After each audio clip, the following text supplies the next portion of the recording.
Ayan. So, ayan pa. Medyo tumataas na yung tubig kaya pa-high tide na.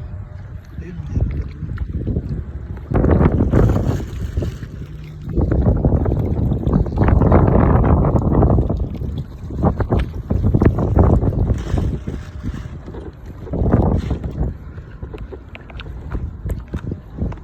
Yeah.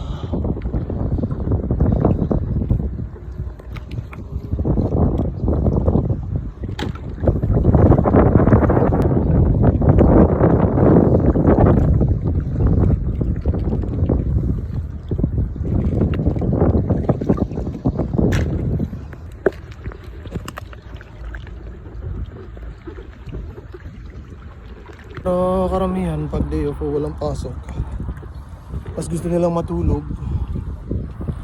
tapos naka aircon, ayun, mantusawa. Pero masanay sila sa comfort zone. Pero ako mas gusto kong out of comfort zone para nasanay ka sa uncomfortable zone, mas lalo mong may enjoy yung comfort zone. Pero pag nasanay ka sa comfort zone tapos napunta ka sa uncomfortable zone, nahihirapan ka mag-adjust.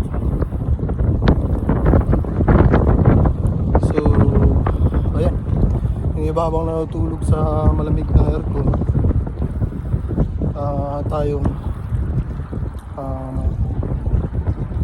walking saka jogging dito sa tabi ng dagat.